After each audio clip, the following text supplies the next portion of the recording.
After over a year of virtual classes and Zoom socials, Ohio State is eager to finally see friends and faculty face to face, as university restrictions will lift and in person engagements will increase this upcoming fall. However, how do students feel about the long awaited shift in our lives? Asia Atua has the story. With the COVID-19 vaccine now available to any Ohioans 16 and older, Ohio State offering students with various opportunities to receive their own vaccine shots through the Wexner Medical Center, and requirements for COVID-19 testing now increasing to twice weekly for both on and off-campus students. University administration have engaged in every manner possible to bring back campus to its former state, pre-pandemic, and have students on campus in the fall safely. Or have they? Okokwe, a third year in information systems, thinks so. Quay said although he has yet to experience Ohio State's full in-person opportunities, transferring to Ohio State only this year, he's excited to go in the dining halls, be back in campus, and hang out at parties again. And the timing seems good. Now that the vaccine rolling out and making it accessible to students, I think it's a good time to at least try in the fall. I don't really keep up with the COVID numbers anymore, so I don't know what the cases are looking like. They're like decreasing or increasing, but I know like with the vaccine, things are starting to be a little more safer. So I think it's like a good time just to like test it out and see.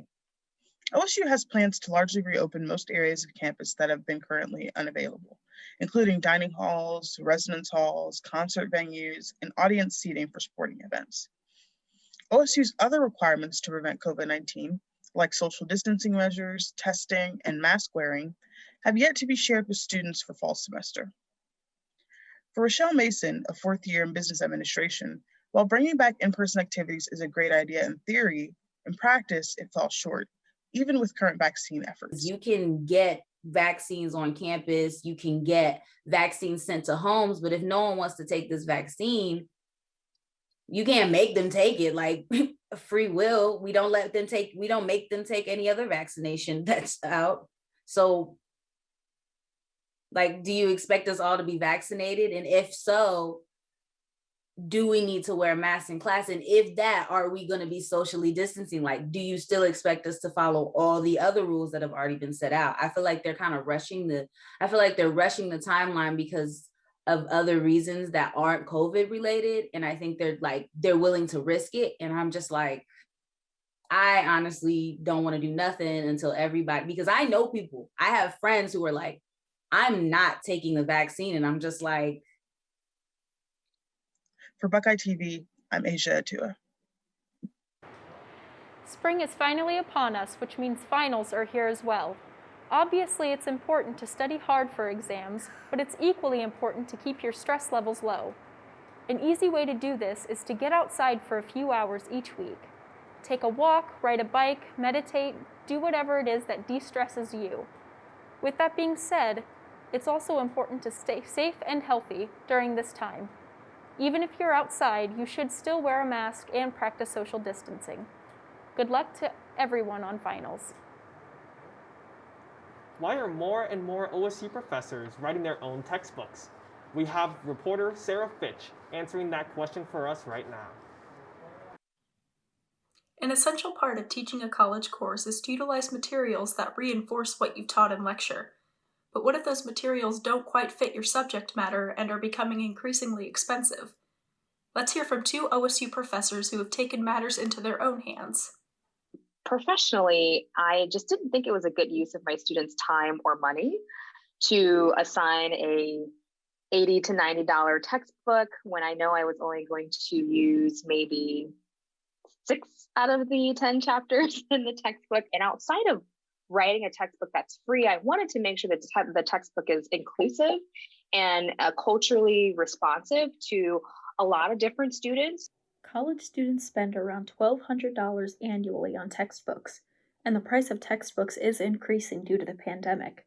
The biggest inspiration for me was that I was not able to find a textbook that catered exactly to what my class was learning. So I was kind of picking the best that I could find.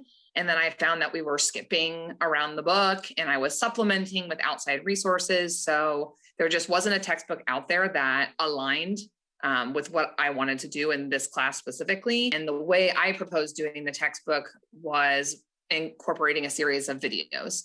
So I really wanted it to give students access to real world professionals. Writing your own textbook seems time consuming, yet worth it. For Buckeye TV, I'm Sarah Fitch. This school year has been difficult for many students with the stress of a global pandemic and the transition to online learning. The Dennis Learning Center is one campus resource dedicated to helping students finish the semester strong. We have David Mangia with the story. Students have had to navigate the pandemic in multiple ways, especially regarding student burnout, student mental health, and finding ways to navigate an online virtual learning environment.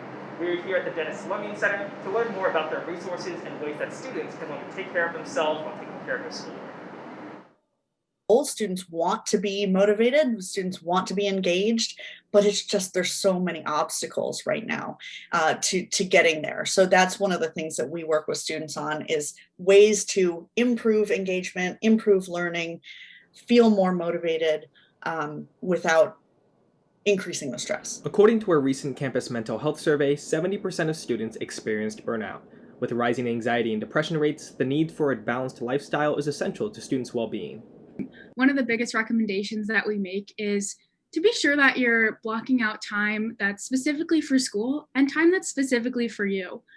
The studies show that it's actually more likely that you work more efficiently and effectively and perform better on your exams and your assessments if you do take breaks and maintain that sense of normalcy. We highly recommend that. Despite the ongoing situation, students continue to adapt their lifestyles, their learning techniques, and find ways to overcome the stress of the pandemic.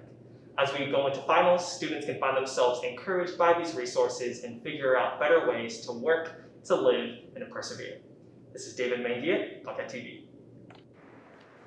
Thanks for joining us today on Buckeye TV. I'm Sarah Fitch. And I'm David Mangia. We hope you have a wonderful day, and as always, Good luck, Buckeyes.